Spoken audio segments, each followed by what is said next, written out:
Hi guys, on this vlog naman, natapos na natin yung part 1 ng ating acrylic ah, para sa mga beginners. Yung ating session 1 ay pinag-aralan natin. Inaral natin ano nga bang acrylic, ano bang mga kailangang materials, at dinemonstrate ko sa inyo paano mag-prepare ng palette. Kung hindi pa ninyo nakikita yon, pakibalikan na lang yung mga past uploaded videos natin. Nandoon pati how to load your brushes and how to create simple colors, how to mix colors, primary, secondary, and tertiary. Inaral din natin ano ibig sabihin ng mixing tints, shades. And ngayon naman ay pag-aralan natin about brushworks and techniques. So, ang ating layunin ngayon ay ma-explore natin paano ba yung handling at ano nga ba yung tinatawag na textures. Paano nga ba magpalabas ng iba't ibang textures. So, let us start with exploring our kind of brushes o brush strokes. So, tignan natin with lines, dots, and curves. So, i-try natin. So, ayan, nag-load ako ng konting tubig. Tapos ay i-try nga natin. So, ito. Mag-load tayo ng acrylic.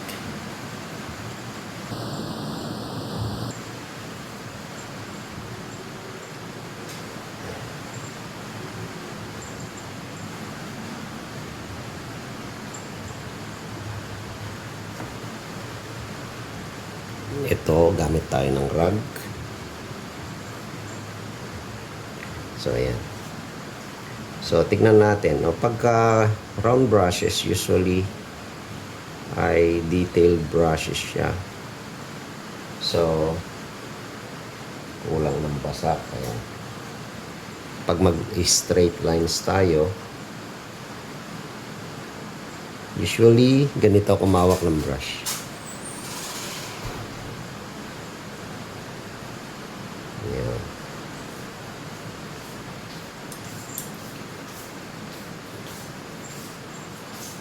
Ayan.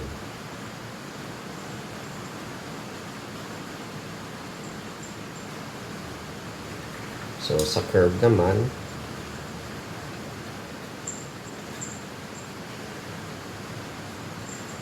try natin. Pag round brushes,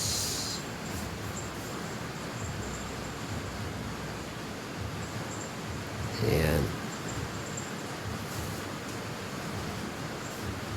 Bilog. So, yung dulo lang ang usually ginagamit ko pag magbibilog. Ayan. So, round brushes. Ito naman, flat.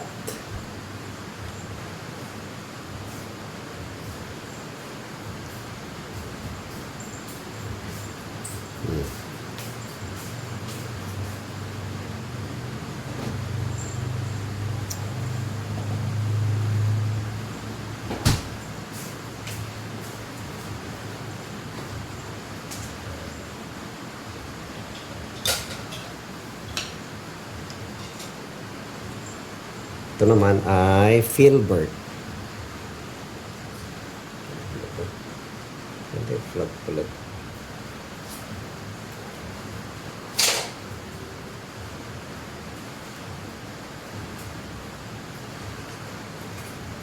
Para lang ma-differentiate natin ano ba ang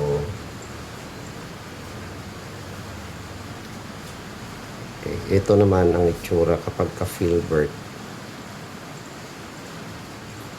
May bilog siya sa dulo. Okay. Ito naman, fan brush tawag natin dito. Kapag ka-lines, ayan ang effect niya. kapag curve.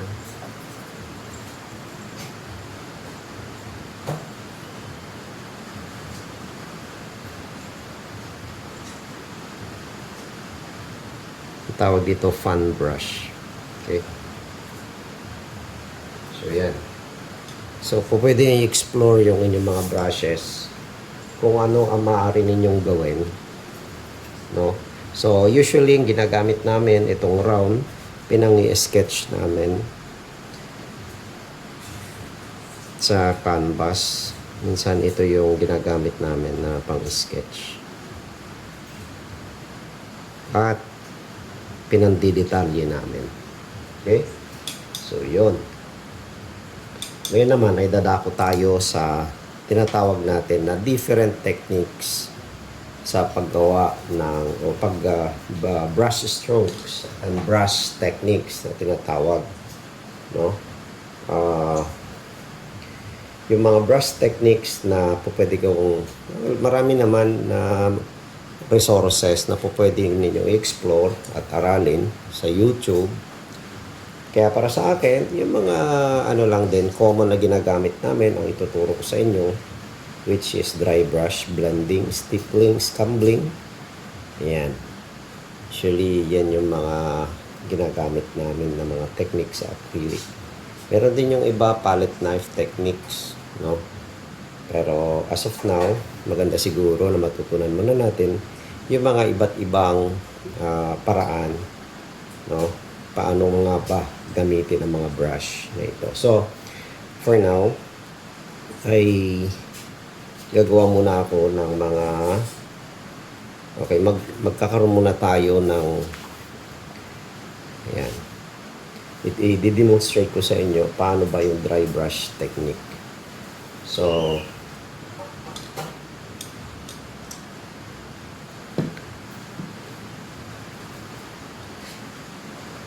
kuha tayo ng blue.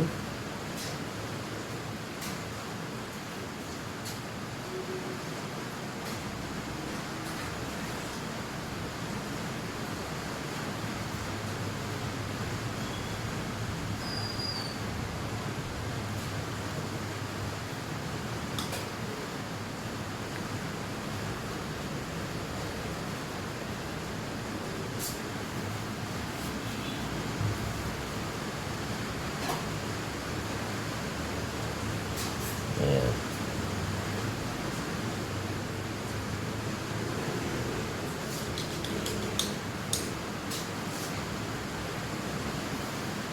Ang dry brush technique ay halimbawa itong blue, gusto ninyong i-gradient, no? Gusto ninyong i-gradient siya. Yung bang gusto ninyo from dark to light. So ito, halimbawa solid ito.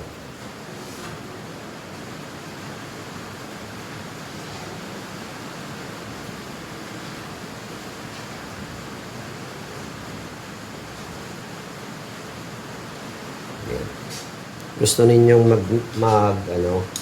gusto ninyong i-gradient, ang gagawin ninyo diyan usually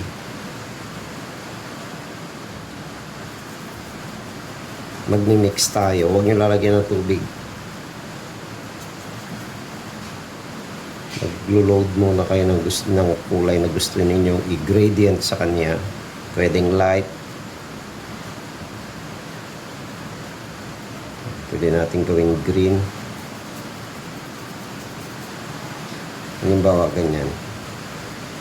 Yung minix ninyo na walang tubig, yan. Yan. No? Yan na yung mix natin. Ngayon, ang gagawin ninyo, yung excess na paint ay tatanggalin nyo. Yung load na i-load na sa brush, meron na yan. So, yung excess na paint, tatanggalin ninyo. Saka nyo siya ngayon. Right. So, yan. Tingnan nyo, oh. So, yan ang dry brush na tinatawag. So, pag-load kayo, ilo-load nyo, ayan, lo-load natin yung brush. Tapos, yung excess na paint ay tatanggalin ninyo. Tapos, saka nyo siya ipapahid at i-blend. Huwag nyo siyang i-overwork. Ulitin natin.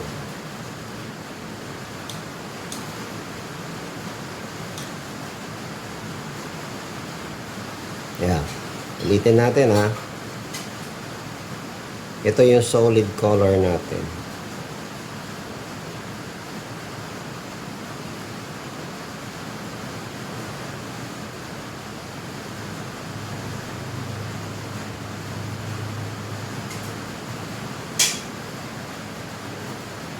Tanggalin natin yung excess paint niya. Make sure na dry halos yung ating brush. Pagkatapos, ayan o. Napansin nyo yun? Yung effect na yun.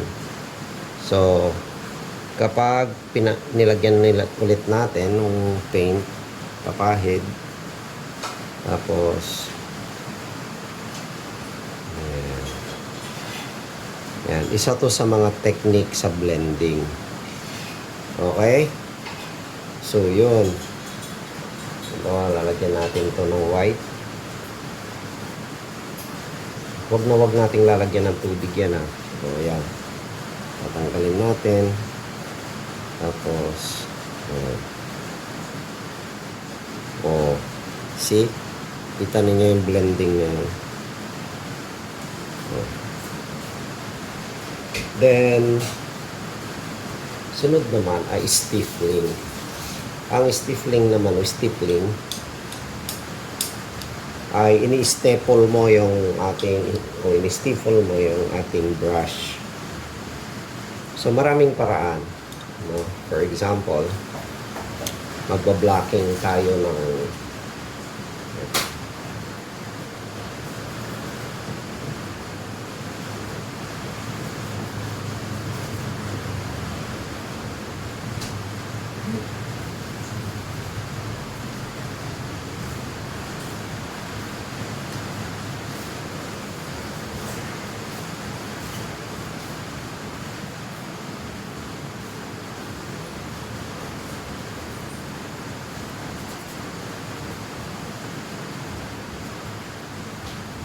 yan.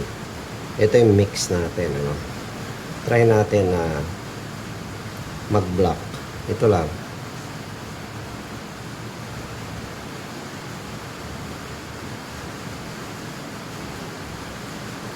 Yan. Pag natuyo yan,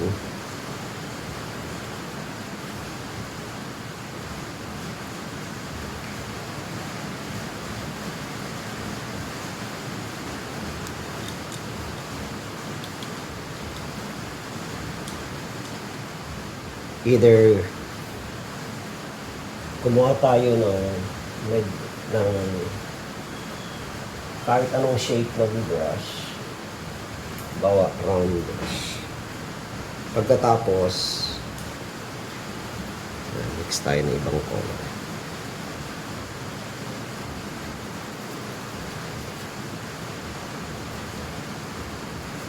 Tapos, yan, gamit kayo ng dot sa iba't ibang direction.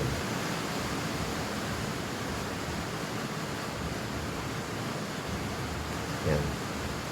Isa to sa mga ginagamit namin minsan pang texture.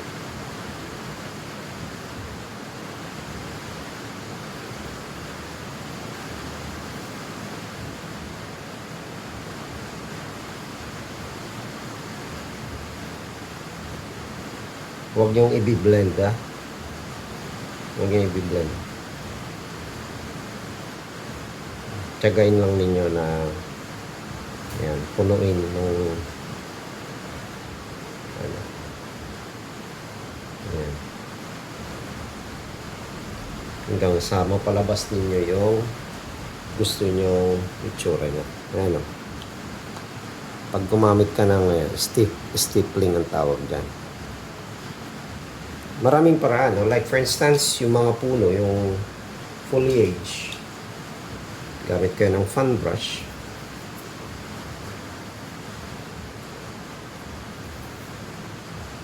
Pwede yun.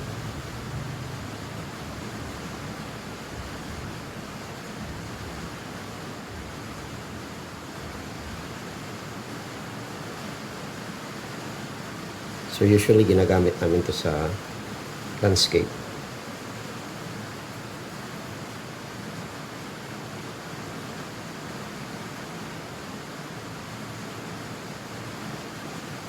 Okay? So, yan. Ayun, stippling ang tawag dyan. Meron naman tinatawag na blending. So, yung blending kasi, usually para sa akin, ang blending ay maraming paraan kung paano. Pero I just want to advise you na kung maaari sa practice ng blending ay kunin nyo yung discipline o gawin nyo yung discipline na kung saan huwag na overwork ang inyong pyesa o mga kinukulayan. Halimbawa, ang blending ay ganito. Diba? Ibig sabihin, may dalawang kulay na pagsasamahin. Pero, hindi dapat magmi-mix para maiba. Kundi, sila dapat ay may kanya-kanyang properties pa din. For example,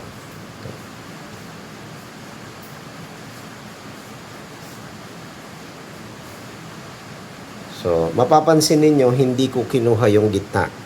Hindi ko pinaint yung gitna. Okay? So, kuha kayo ng ibang brush at hanggat maaari, ito ang tinatawag na blending.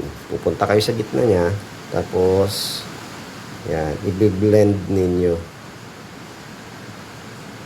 Pagsasamahin ninyo. Ayan. Ayan ang isang technique sa blending para hindi siya nagiging maputik, no? Yung ating kulay. Hindi siya muddy. So, yan ang technique dyan. So, kapag tama yung mixing ninyo sa palette ninyo, dark and light, pagsasamahin. Ganyan lang yun. Okay? Magdi-demo ako next week siguro, hopefully. And then, meron tayong tinatawag na scumbling. Ang scumbling naman ay usually ginagamit ito sa clouds.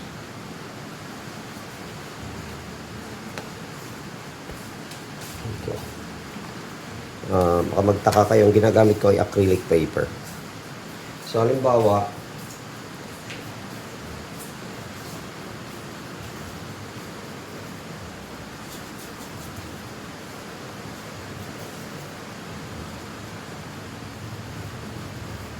okay. Ito yung sky. So, hintayin nyo muna matuyo. Dapat tuyong-tuyo yan.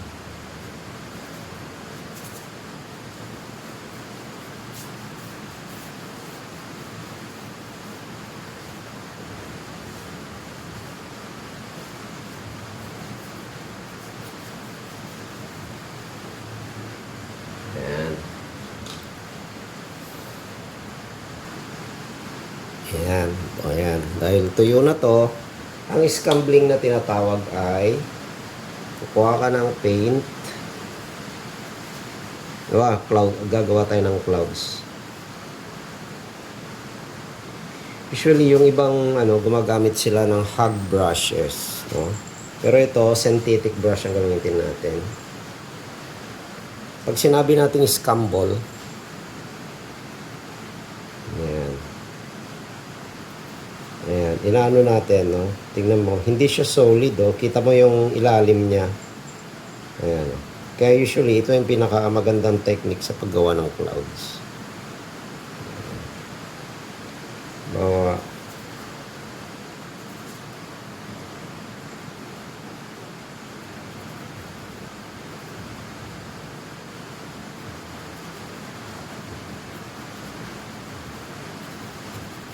So this is scumbling.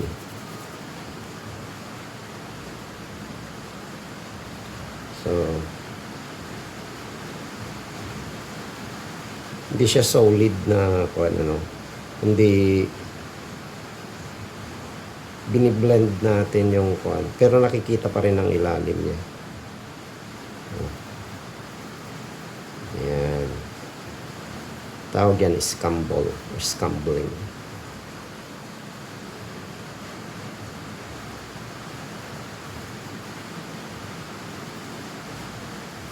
By the way, itong filbert brush na ginagamit ko, pwede nyo ipatagilid or i-flat.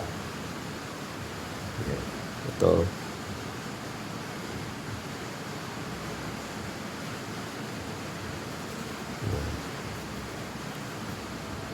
Yan. So, yan ang complete ng scumbling.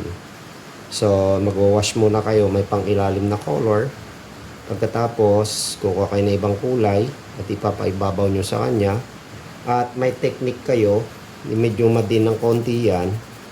Dinidin namin ng konti yan para lumabas yung blending niya kagaya niyan sa ilalim. Nakikita yung ilalim na colors. No? Saka tayo naglalagay ng highlight. Saan tumatama yung light source natin. Okay? So, yun. So, ulitin ko, no? Ang tinapik natin ngayon, yan.